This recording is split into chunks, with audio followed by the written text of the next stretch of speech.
Commander Jolani पर सबसे भयानक हमला हुआ है। इजराइल ने 250 एयर स्ट्राइक कर सीरिया को जला डाला।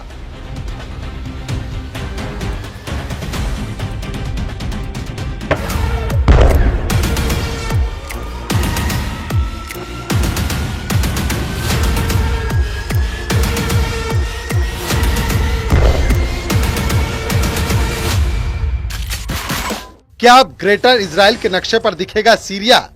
और क्या दमिश्क में एर्दोगन का दम उखड़ने लगा है? इजराइल ने 2 दिन में बाजी पलट दी। कमांडर जुलानी थर्रा रहा है। एर्दोगन की जमीन खिसक गई है।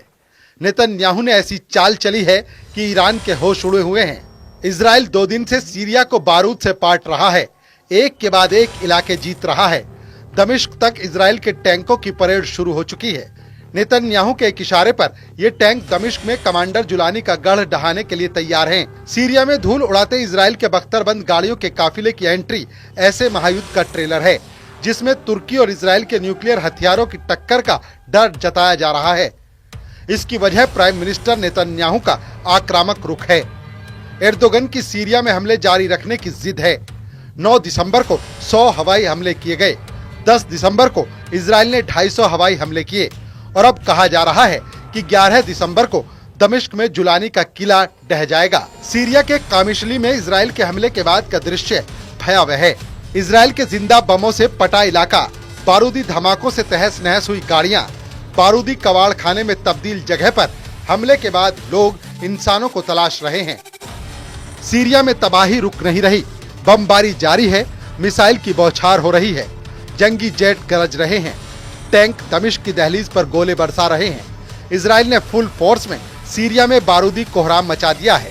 सीरिया के सबसे ऊंचे पहाड़ माउंट हेरमोन पर चढ़कर इजराइल ने ईरान, हिजबुल्लाह, कमांडर जुलानी और एर्दोगन को एक झटके में दहला दिया है। नेतन्याहू आर्मी के भीषण हमले की तपिश पूरे खाड़ी मुल्क महसूस करने लगे हैं। 10 दिसंबर को दर्जनों हेलीकॉप्टर और फाइटर जेट से इजराइल ने सीरिया में तहलका मचाया है। इजराइल ने 250 से ज्यादा एयर स्ट्राइक की हैं। हवाई हमले में सीरियाई हथियार डिपो को मटिया मेट कर दिया गया है। इजराइल ने बशर अल असद के खतरनाक हथियारों को बर्बाद किया है। टाइम्स ऑफ इजराइल की रिपोर्ट के मुताबिक पूर्वोत्तर सीरिया में होम्स के ग्रामीण इलाकों में शिनसर बेस और दमिश्क के दक्षिण पश्चिम में अकरबा हवाई अड्डे पर इजराइल ने जंगी जेट से बम बरसाए हैं। जंगी जेट और फाइटर हेलीकॉप्टर से अटैक के बाद इजरायली आर्मी के टैंक ने भी सीरिया में ताबड़तोड़ हमले शुरू कर दिए हैं। न्यूज एजेंसी सनद के मुताबिक दक्षिणी सीरिया के कुनेत्रा सूबे के अहम मोर्चे पर कब्जा जमा लिया है। माउंट हरमोन पहाड़ जीतने के बाद इजराइल आर्मी सीरिया के अंदर 18 किलोमीटर तक घुस चुकी है। नेतन्याहू की टैंक पलटन सीरिया के कताना में अलर्ट मोड में है। कताना राजधानी दमिश्क से सिर्फ 20 किलोमीटर दूर दक्षिणी शहर है। कमांडर जुलानी, जिन एर्दोगन को अपना सरदार मानते हैं, उन्हें सीरिया से मार भगाने के लिए इजराइल हमले कर रहा है। ईरान की जुलानी से गुटबाजी को रोकने के लिए भी नेतन्याहू स्ट्राइक करवा रहे हैं। सीरिया में इजराइल का पहला मिशन कंप्लीट हो चुका है। माउंट हेरमोन पर कब्जे के बाद ईरान में खलबली मची हुई है। हेरमोन पहाड़ के चलते इजराइल सीरिया और लेबनान में निगरानी नहीं कर पाता था। ईरान समर्थक लड़ाके इसी कमजोरी का फायदा उठाकर विस्फोटक ड्रोन की मदद से तेल अवीव को दहलाते रहते थे। लेकिन अब इजराइल अगर अपने रेडार को माउंट हेरमोन पर तैनात करता है तो वो सीरिया और लेबनान दोनों फ्रंट पर आसानी से नजर रख सकेगा, जिससे इजराइल ईरान, लेबनान और सीरिया के किसी भी ड्रोन और मिसाइल को मार गिराएगा।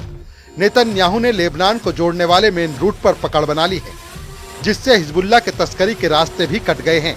अब चाहे ISIS हो, HTS हो या ईरान, जो भी इजराइल की ओर बढ़ेगा उसका काम तमाम हो जाएगा। इजराइल के ड्रोन, सतह से सतह तक मार करने वाली मिसाइलें और लेजर गाइडेड बम दुश्मनों को एक बार में बेदम करने के लिए काफी हैं। सीरिया में जारी हमले के बीच नेतन्याहू ने ऐलान किया है कि बारूदी धमाके की अभी शुरुआत भर हुई है। हरमोन पहाड़ पर आसानी से कब्जे ने नेतन्याहू का कॉन्फिडेंस बढ़ा दिया है।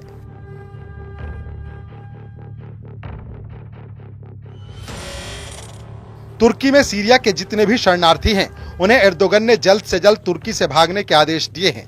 एर्दोगन ने यह भी साफ किया है कि सीरिया में तुर्की के हमले तब तक नहीं रुकेंगे जब तक कुर्द विद्रोहियों का खात्मा नहीं हो जाता।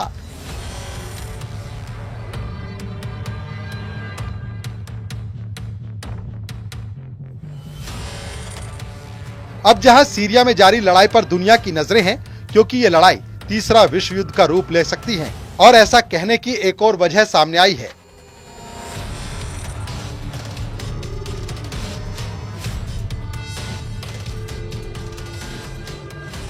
और वो वजह है बाबा वेंगा की वो भविष्यवाणी जो उन्होंने सीरिया को लेकर की थी। बाबा वेंगा ने कथित रूप से कहा था कि जब सीरिया गिरेगा तब पश्चिम और पूर्व के बीच एक बड़ा युद्ध होगा। पूर्व में एक संघर्ष छिड़ेगा जो तीसरे विश्व युद्ध की ओर बढ़ेगा, एक ऐसा युद्ध जो पश्चिम को नष्ट कर देगा। अब जब सीरिया में युद्ध और भी तेज हो गया है तो इस भविष्यवाणी को फिर से देखा जा रहा है, क्योंकि इस भविष्यवाणी के पीछे छुपा है दुनिया का सबसे बड़ा खौफ, सबसे बड़ी आग, जिसमें पूरी पृथ्वी के जलने का खतरा है। सीरिया में 10 दिनों के अंदर जो कुछ हुआ वो तो कुछ भी नहीं। आने वाले वक्त में कितने ताज उछाले जाएंगे, इसकी भविष्यवाणी करने वाले बाबा वेंगा की चर्चा पूरी दुनिया में हो रही है।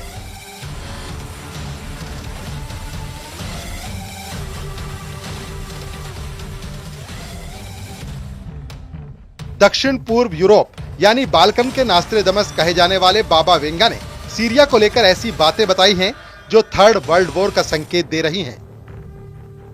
सीरिया में बशर अल असद की सरकार का चंद घंटों में गिर जाना, सीरिया में जुलानी की हुकूमत कायम होना, अल कायदा और आईएस के हजारों आतंकियों के साथ सीरिया के बाद कौन मुल्क किस हद तक तबाह होने जा रहा है, इसे लेकर बाबा वेंगा की भविष्यवाणी में पूरा ब्यौरा दिया गया है। सवाल ये है कि बाबा वेंगा कौन है? बाबा वेंगा बुल्गारिया की एक भविष्यवक्ता थी जिन्होंने कई भविष्यवाणी करने का दावा किया था। अगर तीसरा विश्व युद्ध होता है तो समझ लीजिए कि करोड़ों लोगों की जान जाएगी, क्योंकि तब युद्ध सिर्फ बंदूक और तोप से नहीं होगा, बल्कि अब तो दुनिया बड़े बड़े मिसाइल हमले भी देख रही है, और किस मिसाइल में कौन सा देश परमाणु बम फिट करके दाग देगा, ये डर लगातार बना हुआ है। इस वक्त सीरिया में लड़ाई फिलहाल इजराइल बनाम फाइटर ग्रुप चला रही है, दूसरी तरफ तुर्की बनाम कुर्द विद्रोहियों की चल रही है। उसे एक न एक दिन तुर्की बनाम इजराइल बनने का खतरा है, क्योंकि तुर्की सीरिया पर फुल कंट्रोल चाहता है। नेतन्याहू इसके विरोध में है। तुर्की हमास और हिजबुल्लाह का कट्टर समर्थन करता रहा है। इजराइल के हमले की निंदा एर्दोगन सभी मंचों से करते रहे हैं। एर्दोगन ने ये तक बयान दिए हैं कि इजराइल तुर्की को भी निशाना बना सकता है, यानी इस दुश्मनी का अगला पड़ाव युद्ध का मैदान है। इस टकराव की एक कड़ी ईरान से भी जुड़ी हुई है। खाड़ी मुल्कों में ईरान को सबक सिखाकर अमेरिका पुराना रुतबा हासिल करने के लिए तैयार है, यानी सीरिया सिविल वॉर के महायुद्ध में तब्दील होना तय है। इसकी शुरुआत उन्हीं देशों के टकराव से होगी जो सीरिया के वॉर जोन में अलग अलग दुश्मनों के खात्मे में लगे हैं।